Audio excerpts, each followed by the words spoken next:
کہ اگر خدا کو مان لے تو پھر سوال یہ ہے کہ خدا نے اس کائنات کو کیسے پیدا کیا. یہ ایک سوال آتا ہے ذہن میں، جس کے نہیں آتا وہ کہے گا پاگل پن ہے، خامخواہ اس پر کیوں سوچتے ہیں.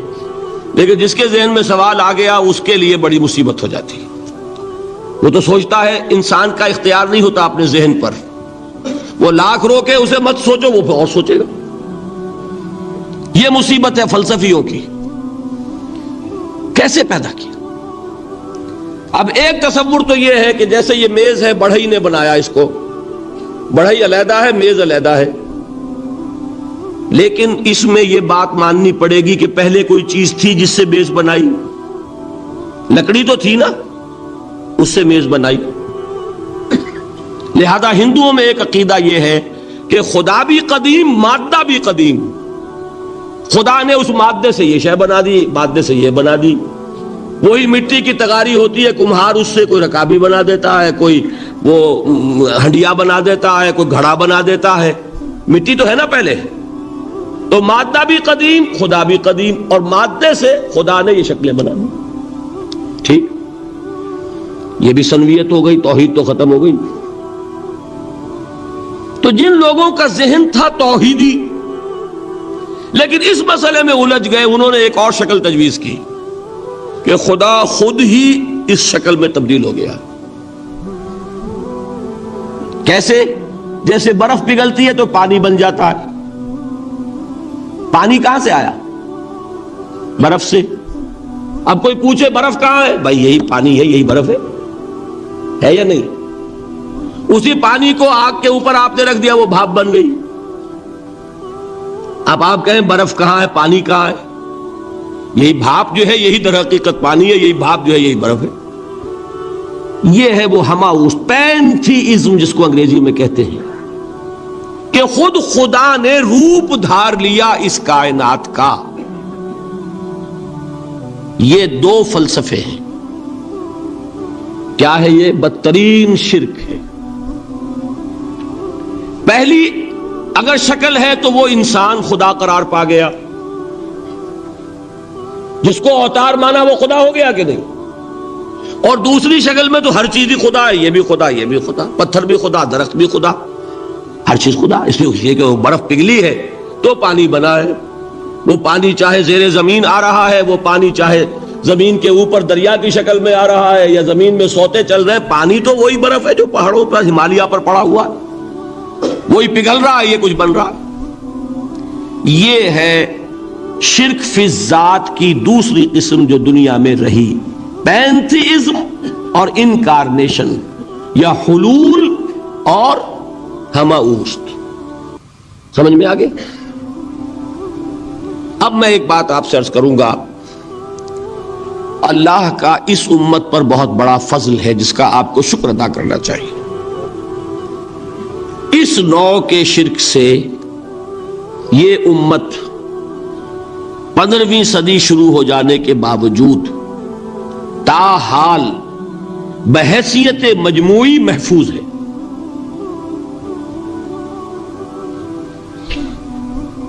میں نے بحیثیت مجموعی کہا ہے.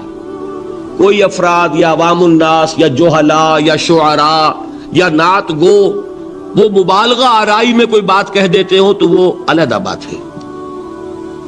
لیکن مسلمانوں میں کوئی مستند فرقہ اور اس کے جو مستند عقائد ہیں ان میں الحمدللہ آج تک ایسی کوئی چیز شامل نہیں. اس کا جب آپ تقابل کریں گے نا،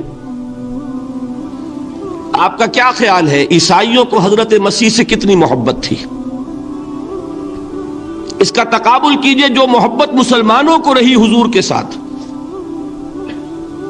عیسائیوں کی محبت عشر عشیر نہیں بنے گی. اس محبت کے باوجود کہ ہمیں 10 گنا 100 گنا 1000 گنا زیادہ محبت ہے حضور کے ساتھ، لیکن دیکھیے کہ انہوں نے خدا کا بیٹا بنا دیا.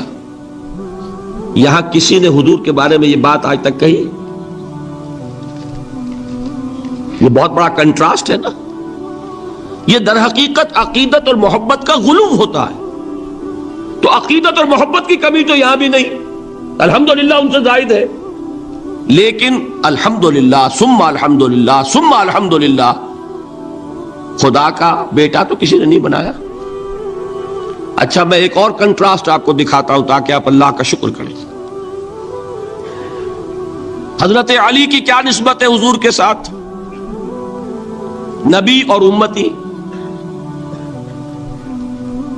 حضرت علی کو خدا کہنے والے پیدا ہوئے کہ نہیں؟ بتائیے نا. کیا وجہ ہے کہ علی کو خدا کہنے والے پیدا ہوئے لیکن محمد کو خدا کہنے والا پیدا نہیں ہوا صلی اللہ علیہ وسلم ورضی اللہ تعالی عنہ؟ بہت اہم بات ہے، غور کیجئے گا اس میں. حالانکہ حضرت علی کا رتبہ کہاں، حضور کا کہاں. آج بھی آپ دیکھیے آپ کے جاہل عوام کے زبان پر نعرہ یا علی مدد کا ہوتا ہے، یا محمد مدد کسی نے کہا آج تک؟ یہ یا محمد لکھنے کے کام آتا ہے صرف. وہ مسجد پہ لکھ دو تاکہ پتہ چل جائے یہ فلاں فرقے کی مسجد ہے، دوسرا خود ہی بھاگ جائے وہاں سے. یہ صرف اس کام کے لیے ہے. باقی جہاں اصل میدان میں بات آتی ہے کوئی نعرہ لگاتا ہے یا محمد مدد. محمد کا رتبہ اونچا یا علی کا؟ تو ان سے کیوں نہیں مدد مانگی؟ یہ سوالات آپ کے سامنے رکھ رہا ہوں میں. پھر یہ کہ جس طریقے سے کہ غوث اعظم کو پکارا جاتا ہے، کیا محمد کو پکارا جاتا ہے؟ کیا نسبت ہے؟ حضرت علی تو پھر بھی صحابی ہے، خلیفہ چہارم ہے، حضور کے چچا داد بھائی ہے، داماد ہے. غوث اعظم تو بہرحال وہ نسبت تو نہیں ہے. دیکھیے میں اس کا تعلق جوڑتا ہوں ختم نبوت سے. جس طرح اللہ نے خصوصی حفاظت فرمائی ہے قرآن کی، اسی طرح خصوصی حفاظت فرمائی ہے محمد رسول اللہ. یہ اسپیشل پروٹیکشن ہے، ورنہ نہیں ہو سکتی تھی. یہ خصوصی تحفظ ہے اللہ کا. یہاں بگاڑ پیدا ہو جائے تو صحیح کون کرے گا؟ اب حضرت مسیح کی اصل حقیقت تو حضور نے آگے بتا دی. ذالک عیسی ابن مریم قول الحق الذی فیہ یمترون ما کان للہ ان یتخذ ولدا سبحانہ. یہ حضور نے آ کر حضرت مسیح کی حقیقت بیان کر دی کہ نہیں؟ سورہ مریم کی یہ آیات سنی تھی نجاشی رحمت اللہ علیہ نے جب حضرت جعفر ابن ابی طالب کی زبان سے، تو کیا کہا تھا تنکا اٹھا کر، خدا کی قسم جو ان آیات میں مسیح کا مقام بیان ہوا ہے، مسیح اس سے تنکا بھر بھی زیادہ نہیں ہے. لیکن اگر محمد الرسول اللہ کو خدا کا بیٹا بنا دیا گیا ہوتا یا خدا بنا دیا گیا ہوتا تو کون آتا اس کی اصلاح کے لیے؟ جیسے قرآن مجید کا تحفظ ہے ایسے ہی محمد الرسول اللہ کا تحفظ ہے. وہ تحفظ ہوا کیسے ہے؟ جتنا قرآن مجید نے ایمفیسائز کیا حضور کی بشریت کو، قل انما انا بشر مثلکم، اے نبی ان کو بتاتے رہیے، بار بار بتائیے کہ مجھے کچھ اور نہ بنا لینا، میں بھی بشر ہوں، انسان ہوں. ہاں مجھ پر وحی ہوتی ہے، تم پر نہیں ہوتی، یہ فرق ہے. میں رسول ہوں، تم نہیں ہو. یہ بعد میں ذرا اور مسئلہ میں واضح کروں گا. ابھی صرف یہ نوٹ کیجئے کہ یہ تحفظ جو ہے، جیسے قرآن کو تحفظ دیا لیکن اس کے لیے ذرائع بھی ہے نا. یہ حفظ قرآن کا سلسلہ جو ہے یہ اس کا ذریعہ بنا. یہ رمضان میں تراویح جو ہے اس کا ذریعہ بنی. ہمارے ملکوں کے اندر تو حفاظ کو مسجدیں نہیں ملتی، تلاش کرتے پھرتے ہیں. اور ایک جیسا کہ اینول جشن ہوتا ہے قرآن مجید کا، ہر حافظ اپنا حفظ تازہ کر رہا ہے، حفاظ لگے ہوئے ایک دوسرے کے ساتھ تازہ کرنے میں. یہ ذریعہ ہے اللہ تعالیٰ نے کہ جس کے ذریعے سے قرآن کو محفوظ کیا. تو حضور کو جو حفاظت دی اس کا ایک طریقہ کیا ہوا؟ قرآن مجید میں حضور کی بشریت کا نمایاں کرنا، اور دوسرا یہ کہ خود حضور نے ایسی باریک بینی سے روکا. یہ بھی آپ کو پسند نہیں تھا کہ میں آؤں تو تم کھڑے ہو جاؤ. سنا کہ نہیں سنا آپ نے؟ صحابہ کو آپ روکتے تھے. ایک صحابی کی زبان سے نکل گیا ما شاء اللہ و ما شئتا، جو اللہ چاہے اور جو آپ چاہیں، فوراً ٹوک دیا اجعلتنی للہ ندن، کیا تم نے مجھے خدا کا مد مقابل بنا دیا؟ مشیت صرف اس کی ہے۔ یہ روک ٹوک، یہ وہ چیزیں ہیں کہ جس کی بنا پر اللہ نے تحفظ عطا فرمایا۔ یہ جو آپ نے فرمایا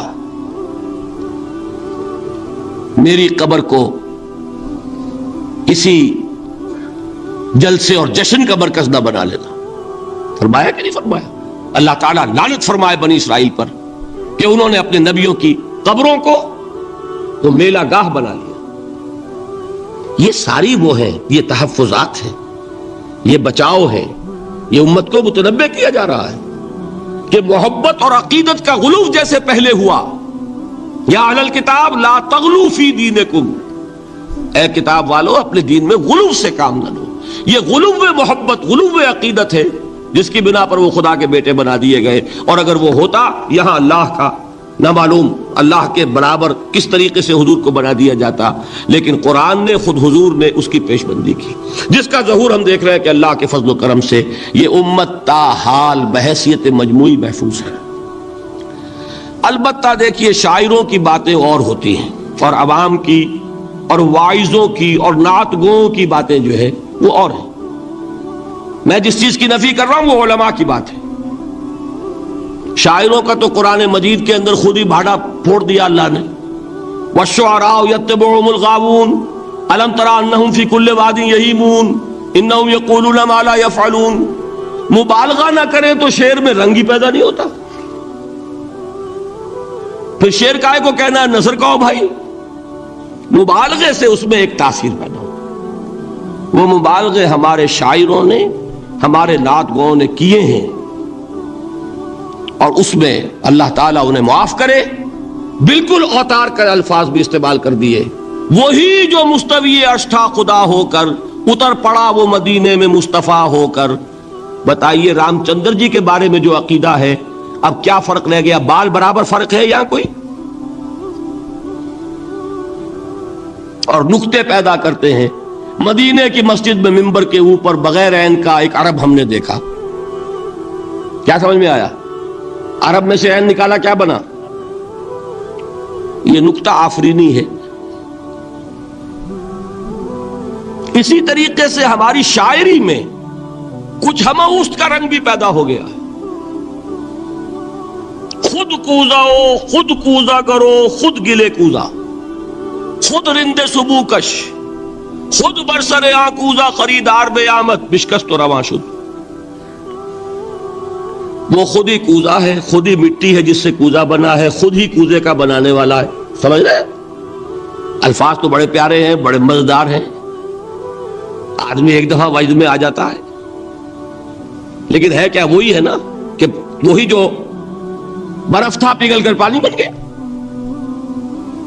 خود کوزاؤ، خود کوزا کرو، خود گلے کوزا، خود رندے صبو کش، خود ہی اس کوزے میں شراب ڈال کے پیتا بھی ہے، خود ہی مٹی ہے، خود ہی وہ بنانے والا ہے، خود ہی کوزا ہے، خود ہی اس میں شراب ڈال کے پیتا بھی، اور خود ہی اس کوزے کو توڑ کر اپنا راستہ بھی لیتا ہے۔ اب آپ اس پر سر دنیے اور جو چاہے کریں، لیکن یہ کہ اس کا ڈانڈے مل گئے کہ نہیں اسی اماؤس سے؟ لیکن یہ کسی مفتی کی بات ہے کیا؟ یا کسی ائمہ دین میں سے کسی کا قول ہے؟ بھائی شاعروں کی باتیں سن لیا کریں، اللہ اللہ خیر صلی اللہ۔ ان چیزوں کا بہت زیادہ سختی کے ساتھ نوٹس بھی لینے کا کوئی فائدہ نہیں ہوتا۔ بات وہ ہونی چاہیے کہ جو علماء کہہ رہے ہوں، مستند عقائد ہوں، جو ان کی کتابوں میں درج ہوں، ان سے بات ہونی چاہیے۔ تو یہ چیزیں، یہ گمراہیاں آئی ہیں، لیکن الحمدللہ ثم الحمدللہ کہ یہ عوام میں ہے، جہلاء میں ہے، شعراء میں ہے، نعت گوؤں میں ہے، یہ کسی بھی مستند دینی فرقے کے مستند علماء میں ہم کے ہاں موجود نہیں۔ البتہ ایک مسئلہ جو ہے نور اور بشر کا، وہ ذرا تھوڑا سا میں حل کر دوں آج۔ آپ سمجھتے ہوں گے لا ینحل ہے، میں نے جس طرح کہا تھا کہ امام بخاری کا قول بھی 100% درست اور امام ابو حنیفہ کا بھی 100% درست ثابت کیا کہ نہیں، اسی طرح میں کہتا ہوں جو حضور کو بشر کہتے ہیں وہ بھی 100% درست، جو حضور کو نور کہتے ہیں وہ بھی 100% درست۔ مطلب کیا ہے؟ دیکھیے، ہر انسان کے وجود کے دو حصے ہیں، میں نے پہلے دن شاید کچھ بیان کیا تھا۔ ایک خاکی وجود، اور اینیمل بینگ جو حیوان ہے ہمارا، ایک وہ روح ربانی جو اس میں پھونکی گئی۔ آدم میں جب وہ روح پھونکی گئی تب وہ مسجود ملائک بنے۔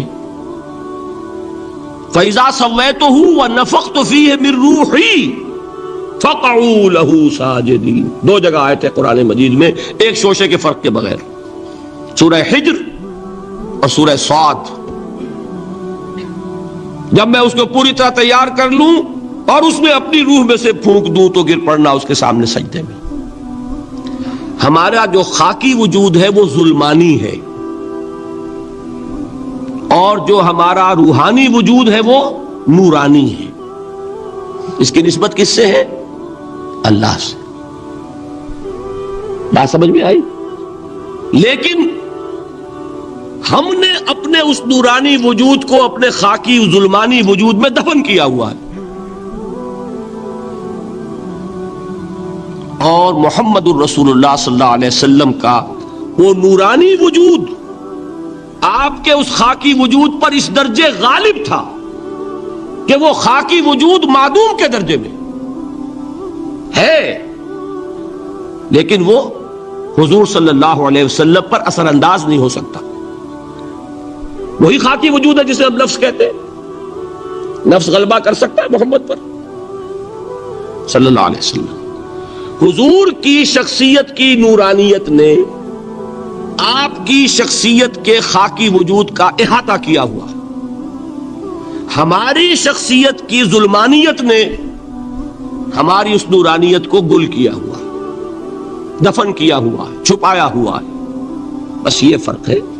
انہیں آپ کہہ لیں نور، صحیح ہے، ان کی نورانیت غالب ہے۔ یہی بات ہے جو حضور نے اس طرح سمجھائی۔ دیکھو، ہر انسان کے ساتھ ایک شیطان ہوتا ہے۔ اب کسی صحابی نے بڑی جرت سے کام لیا، پوچھ لیا حضور کیا آپ کے ساتھ بھی ہے؟ ہر انسان کے ساتھ جو کہا نا، تو انسان تو ہے آپ بھی، جو کہ آپ کے ساتھ بھی ہے۔ آپ نے فرمایا ہے، لیکن میں نے اسے مسلمان کر رکھا۔ بات ختم ہو گئی۔ نفی نہیں ہے، وہ میرے تابع ہے، میرا مطیع ہے، مجھے گدن نہیں پہنچا سکتا، ہے تو صحیح، لیکن نہ ہونے کے درجے میں آ گیا کہ نہیں؟ یہ ہے فرق سارا۔ اور میں یہاں پہ کوٹ کرنا چاہتا ہوں ایک بہت بڑے بریلوی مکتب فکر کے عالم دین، صاحب زادہ، نام میرے ذہن سے ایک دم اتر گیا، فیض الحسن، اللہ تعالیٰ ان کی خطاؤں سے درگزر فرمائے، ان کی مغفرت فرمائے۔ آپ نے سنا ہوگا نا نام۔ انہوں نے ایک روز تقریر کی جو میں نے سنی، اور تقریر کہاں کی؟ ساہیوال میں۔ وہاں کا ایک بہت مشہور چوک ہے، مہاجرین، مسجد مہاجرین کہلاتی ہے، وہاں تقریر تھی ان کی، میں نے سنی۔ ان کے الفاظ یہ تھے کہ کیا آپ لوگ ہمیں جاہل سمجھتے ہیں؟ کیا ہمیں عربی نہیں آتی؟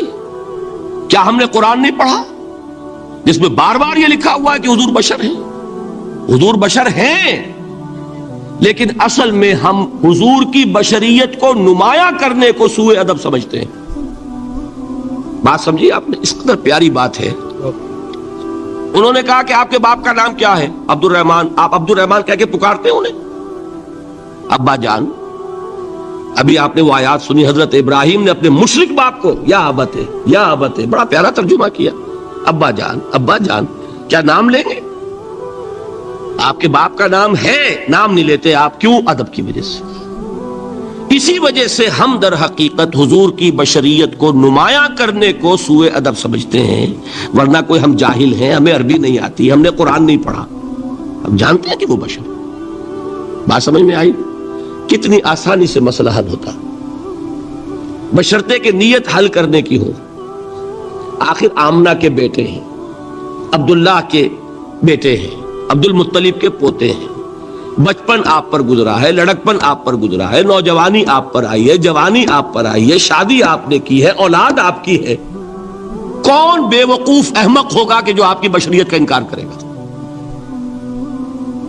لیکن یہ کہ جس طریقے سے اس کو بیان کیا جاتا ہے وہ ایک مسئلہ بن گیا اختلافی، وہ رد و قضا اور کھینچ تان، اور اس میں بھی سمجھ لیجئے مثلکم پر جو ایمفیسس بعض حضرات دے دیتے ہیں اپنے توحیدی جو ان کے اندر ایک مزاج ہے، اللہ تعالیٰ ان کے مزاج کو اور پختہ کرے، لیکن اس میں بھی مبالغہ کیا جاتا ہے۔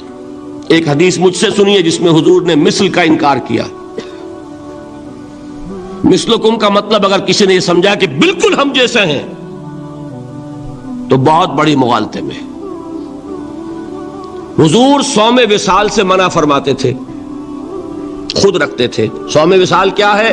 آج روزہ رکھا، شام کو افطار نہیں کیا، وہی روزہ رات بھر چل رہا ہے، اگلے دن بھی چل رہا ہے، شام تک کو جا کے پھر کھولا تو 2 دن کا صوم وصال ہو گیا۔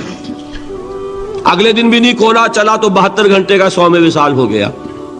یہ کیا ہے؟ صوم وصال۔ خود رکھتے تھے اور صحابہ کو روکا۔ صحابہ میں سے کسی نے ہمت کر لی، حضور آپ خود رکھتے ہمیں روکتے؟ فرماتے ہیں ایکم مثلی، تم میں سے کون مجھ جیسا ہے؟ ابھی تو عند ربی، میں تو اپنے رب کے پاس رات گزارتا ہوں، ہوا یطعمنی ویسقین، وہ مجھے کھلاتا ہے پلاتا ہے۔ بتائیے کون ہے جو اس کا دعویٰ کرے گا؟ حضور کے خصائص ہیں۔ حضور خود فرماتے ہیں تم صرف سامنے سے دیکھتے ہو، میں پیچھے سے بھی دیکھتا ہوں۔ کہاں ہوا وہ مثلیت؟ اگر آپ نے بالکل اپنے جیسا سمجھ لیا تو بڑے مغالطے میں ہیں۔ نبی کا مقام ہے، نبی کا رتبہ ہے، نبی کے خصائص ہیں۔ آپ سو گئے تو آپ کی نیند، آپ کی وضو ٹوٹ گئی اور نبی سو گیا تو کہاں گئی مثلیت؟ پھر مثل اس معنی میں کہ بشر ہیں، نسل آدم سے ہیں، اس میں کوئی شک نہیں، اس معنی میں مثل ٹھیک ہے، قل انما انا بشر مثلکم، لیکن ہر اعتبار سے تو نہیں۔ سب سے بڑا فرق یہی ہے کہ وہی آ رہی ہے، معراج پہ تشریف لے گئے ہیں، اس دنیا میں بیٹھے ہوئے بھی جنت کا مشاہدہ فرما لیتے ہیں، کرا دیا جاتا ہے، دوزخ کا مشاہدہ کرایا جاتا ہے، فرشتے کو دیکھ رہے ہیں۔ یہ چیزیں ہیں، اور پھر خصائص جیسا کہ میں نے عرض کیا کہ آپ پیچھے سے بھی دیکھتے ہیں۔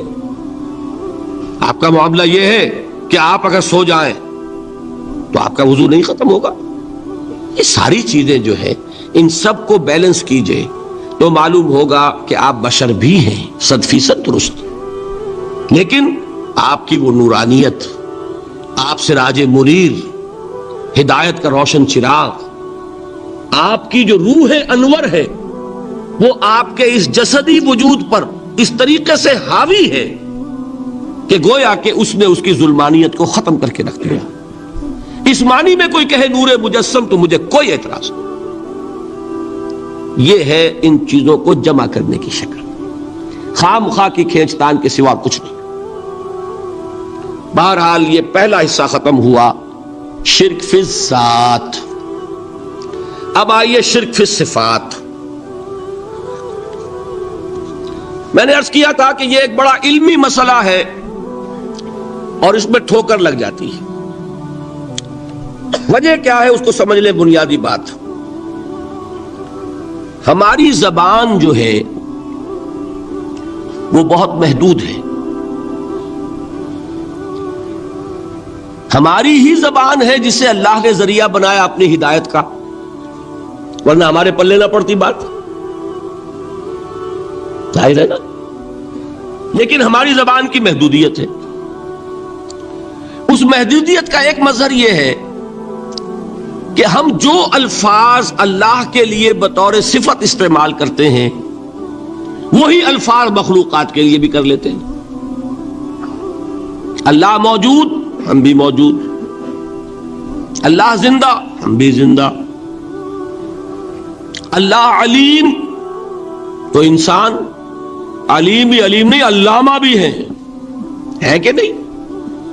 یہ تو بڑا مبالغے کا لفظ ہے۔ انسان علامہ ہے کہ نہیں؟ اللہ دیکھتا ہے، بصیر ہے، ہم بھی بصیر ہیں۔ اللہ سنتا ہے، سمیع ہے، ہم بھی سنتے ہیں۔ اللہ کو قدرت حاصل ہے، کچھ ہمیں بھی حاصل ہے۔ ایک مکہ مارا تھا حضرت موسیٰ نے، جان نکال دی تھی کہ نہیں؟ ہے نا کچھ نہ کچھ۔ اللہ چاہتا ہے، ہم بھی چاہتے ہیں۔ اسے دیکھیے چاہت میں وہ ہو گیا تھا جس پر روک دیا حضور نے، ما شاء اللہ وما شئت اجعلتنی للہ ندا، کیا تم نے مجھے اللہ کا مد مقابل بنا دیا؟ دھوکہ ان الفاظ کے اشتراک کی وجہ سے لگ جاتا ہے۔ بات سمجھ میں آئی؟ اب اس میں فارمولہ میں نے عرض کیا تھا کہ ایک نوٹ کر لیں تو مسئلے سارے حل ہو جائیں۔ جب ہم کوئی لفظ بطور صفت اللہ کے لیے بولتے ہیں اور اسی لفظ کو مخلوق میں سے کسی کے لیے بولتے ہیں، مخلوق میں سب آ گئے، جمادات، حیوانات، انسان، اولیاء اللہ، فرشتے، انبیاء، رسول، سب مخلوق تو ہے نا؟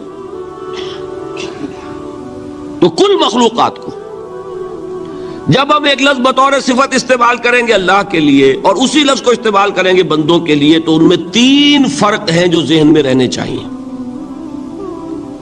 گن کر یاد کیجئے۔ اللہ کی ذات قدیم ہے، ہمیشہ سے ہے، اسی طرح اس کی صفت بھی قدیم ہے، ہمیشہ سے ہے۔ مخلوقات حادث ہیں، ان کی صفات بھی حادث ہیں۔ حادث قدیم کے مقابلے میں کہ پہلے نہیں تھی پھر ہو گئی۔ ایک فرق، اللہ کی ذات از خود ہے، کسی اور نے تو اس کو وجود نہیں بخشا نا، اللہ کا وجود از خود ہے، ذاتی ہے۔ اسی طرح اس کی صفات ذاتی ہیں، کسی اور کی عطا کردہ نہیں ہے۔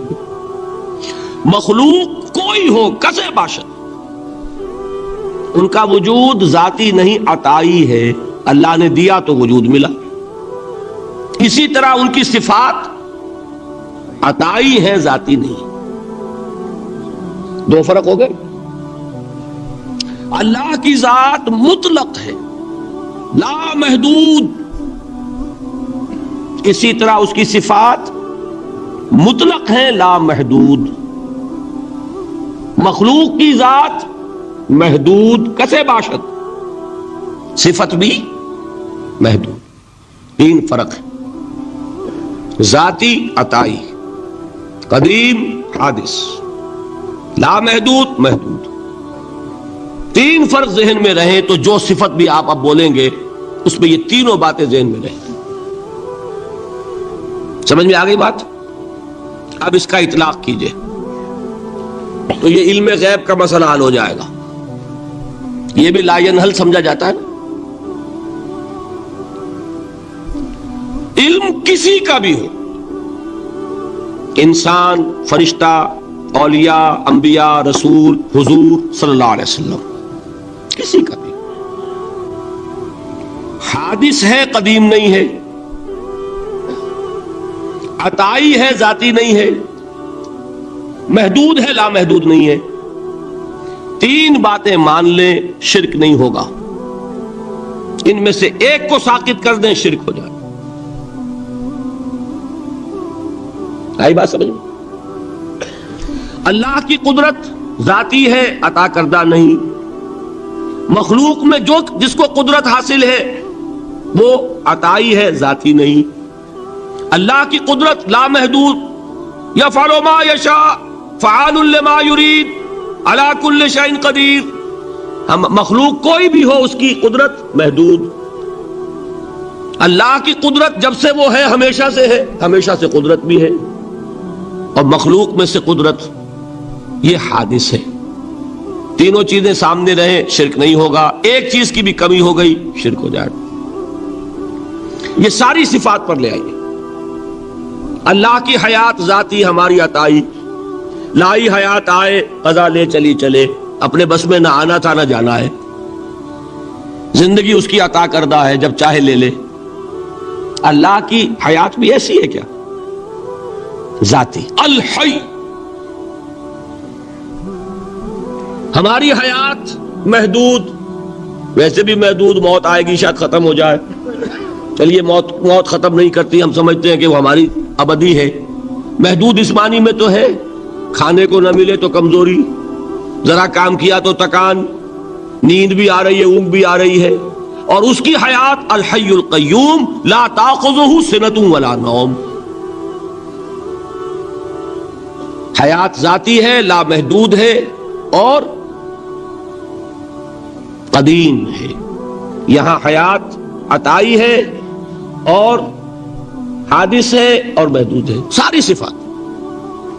اس کو ذہن میں رکھ لیجئے. تو اب دو مسئلے میں یہاں حل کر دوں. جو لوگ کہتے ہیں حضور کو علم غیب نہیں تھا، اور جو کہتے ہیں تھا، بدقسمتی سے دونوں نے ڈیفینیشن علیحدہ کر لی. جو ڈیفینیشن نفی کرنے والوں نے کی ہے اس کی وجہ سے، اس کے اعتبار سے واقعتاً نہیں تھا. انہوں نے ڈیفینیشن یہ کی ہے، تعریف یہ کی ہے، وہ علم جو خود حاصل ہو جائے. اللہ کا عطا کردہ علم جو ہے وہ کہتے ہیں وہ غیب نہیں ہے. تو وہ بھی مانتے ہیں کہ ہر علم جو حضور کو حاصل ہے وہ اللہ کا عطا کردہ. میں سائی والی میں یہ سارے مرحلے میں نے طے کیے نا اپنے زمانہ طالب علمی میں. مولانا منظور احمد شاہ صاحب ہیں سائی وال میں ایک، میں ان کے پاس حاضر ہوا. میں نے کہا جی یہ مسئلہ کیا ہے علم غیب کا، مجھے ذرا سمجھائیں. انہوں نے ایک کتاب اپنی نکالی کہ دیکھیے صاحب، ہم حضور کے علم کے بارے میں یہ باتیں مانتے ہیں. حضور کا علم حادث ہے، قدیم نہیں ہے. حضور کا علم محدود ہے، لامحدود نہیں ہے. حضور کا علم عطا کردہ ہے، ذاتی نہیں. میں نے کہا یہ تین باتیں اگر آپ مان لیں تو میرا تو جھگڑا کوئی نہیں آپ سے. ہوتا کیا ہے جب آئیں گے وعظ میں، خطابت میں، تو عالم ما کان وما یکون، اب الفاظ وہ استعمال کر جائیں گے. ایک واعظ ہے، عام مقرر ہے، واہ واہ ہوتی ہی نہیں، نعرے لگتے ہی نہیں، محفل میں گرمی آتی نہیں جب تک کہ ایسے مبالغے نہ کریں. لیکن وہ چیز لکھی ہوئی ان کے ہاں ہے کہ حضور کا علم حادث ہے، قدیم نہیں ہے. حضور کا علم محدود ہے، لامحدود نہیں ہے.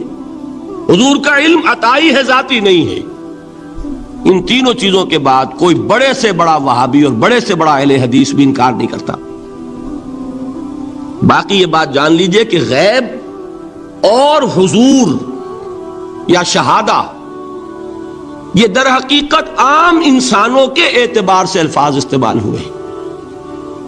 جب قرآن میں کہا جاتا عالم الغیب والشہادہ، اللہ غیب اور جو ظاہر ہے یا موجود ہے سب کا جاننے والا ہے، تو مجھے بتائیے اللہ کے لیے کوئی غیب ہے؟ اللہ کے لیے کوئی شے غیب ہے؟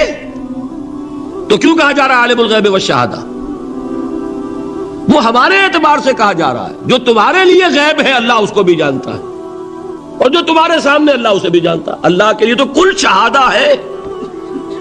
کسی شے کا لا یعزب عنہ مثقال ذرۃ فی السماوات والارض، آسمانوں اور زمین کا ایک ذرہ بھی اس سے غائب نہیں ہوتا. غیب کا وجود کیا اللہ کے لیے؟ تو یہ الفاظ مستعمل ہے ریلیٹو ہمارے اعتبار سے، اور ہمارے اعتبار سے جو شے غیب ہے اس میں سے ایک حصہ اللہ دیتا ہے نبی کو، تبھی تو نبی بنا. فرشتے کو دیکھا، فرشتہ ہمارے لیے غیب ہے. جنت دکھائی کہ نہیں دکھائی، ہمارے لیے غیب ہے کہ نہیں ہے. دوزخ کا مشاہدہ کرایا کہ نہیں کرایا، ہمارے لیے وہ غیب ہے کہ نہیں ہے.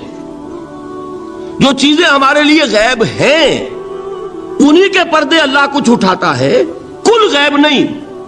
کل غیب کا علم ہو جائے گا تو وہ شرک ہو جائے گا. کل کا لفظ جہاں آیا شرک ہوا. جب آپ کہہ رہے ہیں محدود ہے، لامحدود نہیں ہے، تو کل کا لفظ استعمال نہیں کر سکتے. لیکن غیب میں سے کچھ علم دیا گیا تبھی تو نبی بنا، ورنہ میرے اور نبی میں فرق کیا ہوا پھر؟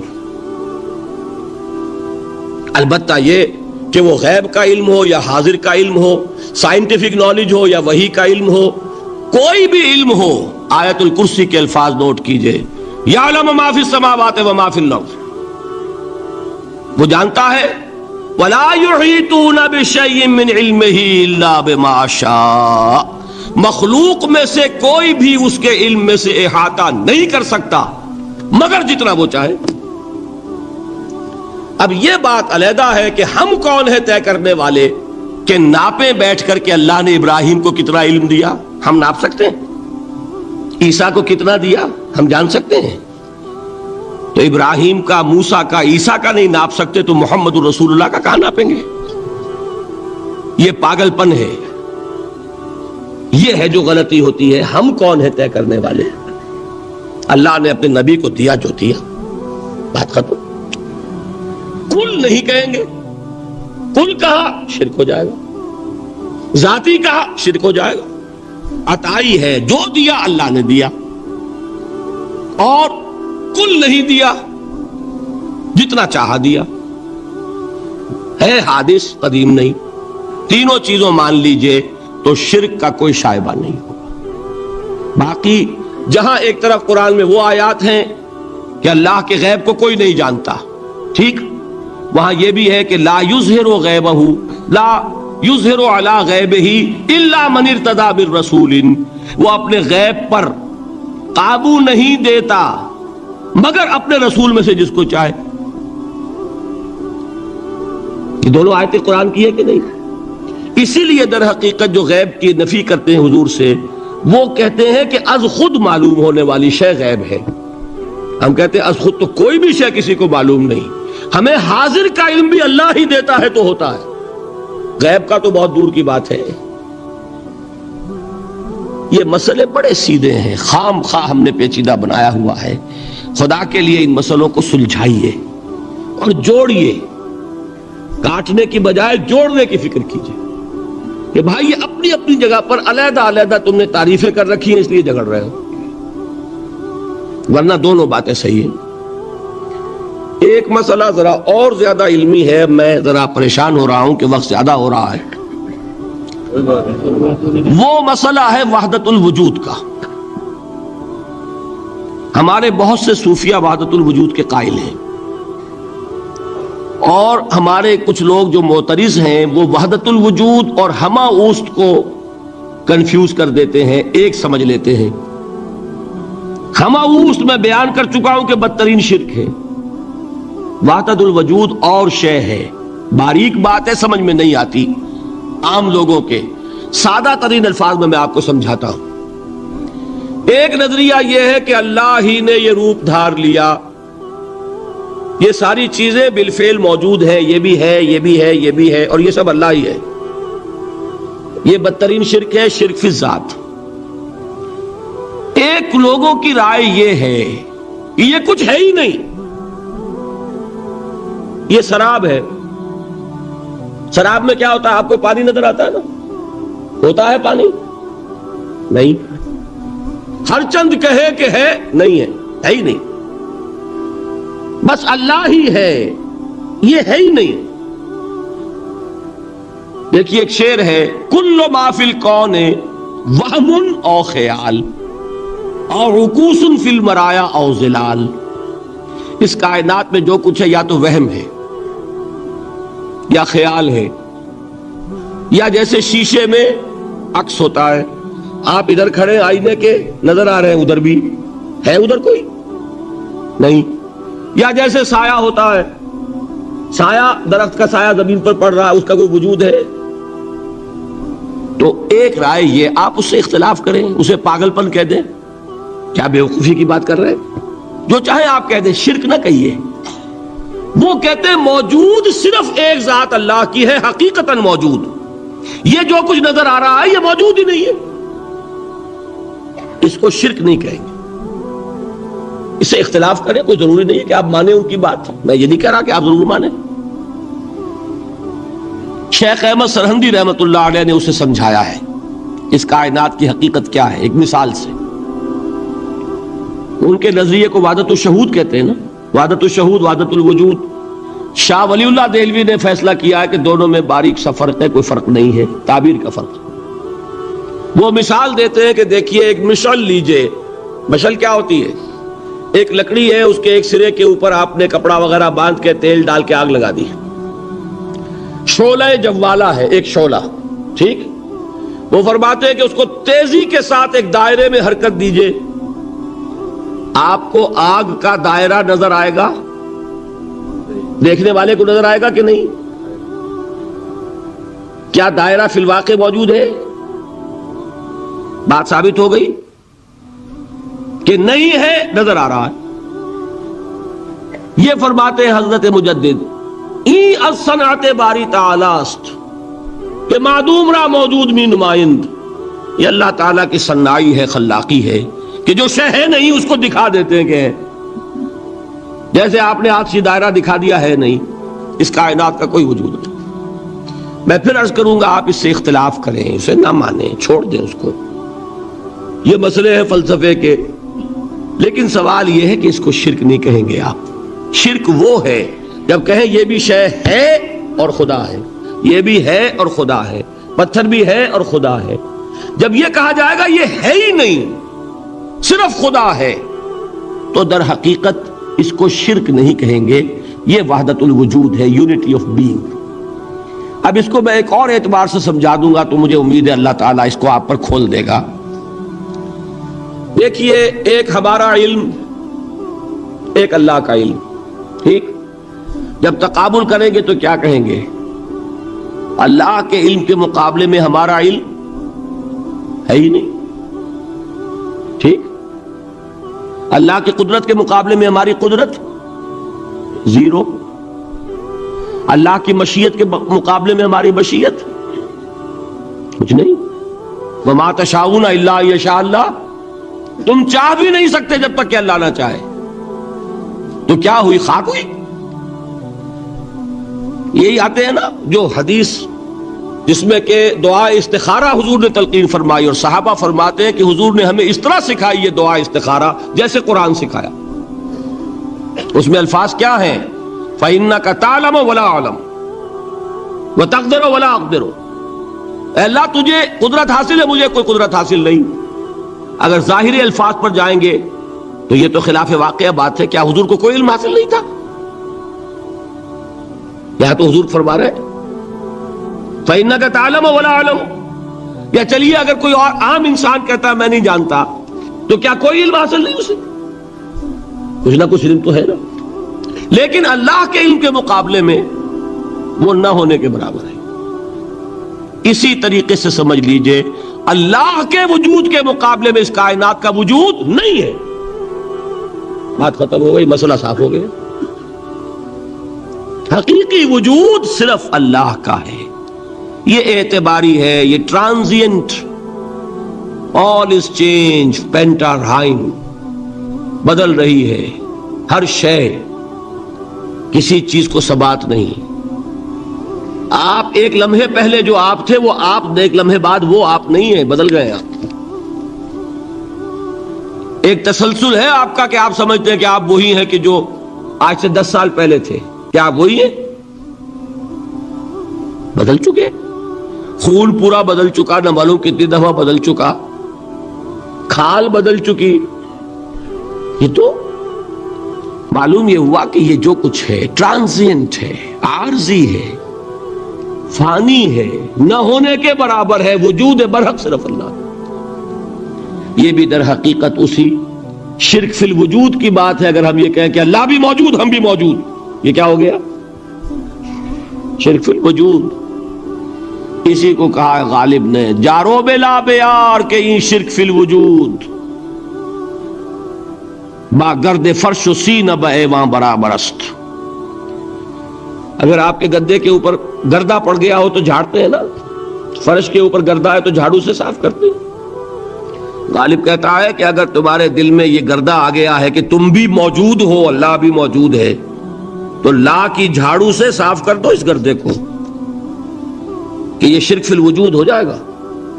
ہم نہیں ہیں بھائی، ہمارا کیا وجود، ہماری کوئی کیا حقیقت ہے؟ اللہ ہی ہے، بس یہ ہے اصل میں۔